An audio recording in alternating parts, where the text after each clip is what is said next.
And for more insight into the state of the U.S. housing market, I'm now joined by Pej Barlavi, the owner and CEO of Barlavi Realty.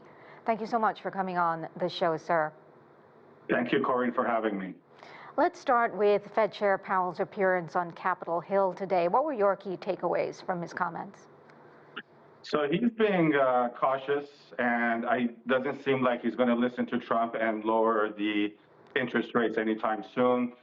So it seems like we're going to have high interest rates till at least the end of the year. Turning to housing more specifically, what have we learned in your estimation from the Boston Fed's new housing report? Housing affordability is still very low. The demand is high. You're going to, it's pricing out a lot of people, and there's a red flag on housing affordability and the shortage. There's very little construction going on in affordable housing, and there's a big red flag coming out of that report. And what other factors are driving prices higher despite some sort of cooling demand at the moment?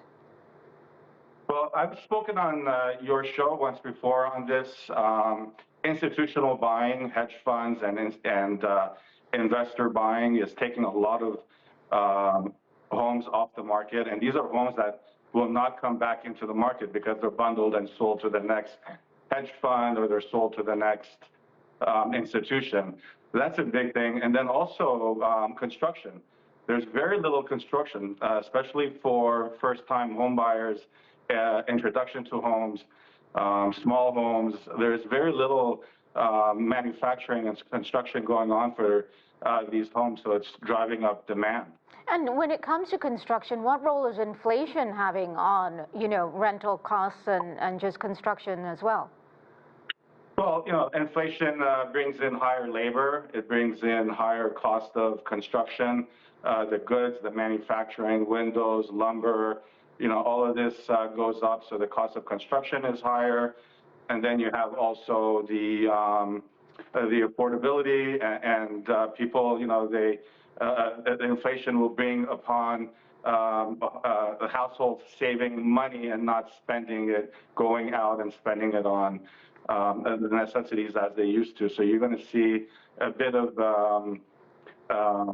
juggling with homeowners, and especially people, first-time homeowners, trying to save money. It's going to be very difficult for them. And what impact are global trends, you think, having on the market? Are we seeing as many foreign buyers, per se, from China and from other countries? Yes, we do.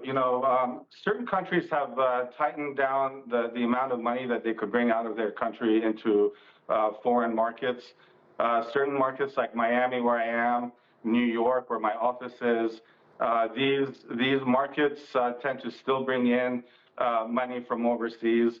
The only thing right now, again, is a shortage of inventory. So it's pushing some of the investors. But the United States real estate market is a great place to park their money, and a lot of people seem to continue to use that to their benefit and bringing money and buying properties here in the United States. How should the U.S. government be responding to ongoing housing affordability concerns, particularly for, let's say, first-time home buyers? So we actually discussed this a while back on one of your shows. Tiny houses was I believe it was the segment that we did. There isn't enough tiny houses, small houses being constructed. That's a huge thing. You don't need these 3,000, 2,000 square feet homes. If they concentrate on building smaller houses more affordably, $50,000, $60,000 or less, that's going to be a huge impact. Another thing also is inventory. Again, not inventory, tax cuts, tax credits for first-time home buyers. There's a few things that, certain states have that they give. It should be more on a federal, national level where they're doing bigger tax cuts for first-time home buyers, or perhaps tax cuts for buying smaller homes, tiny homes, container homes. The government should really push that market, container homes, printer homes, where there's a printing style where they pour concrete and they build homes within days, not months.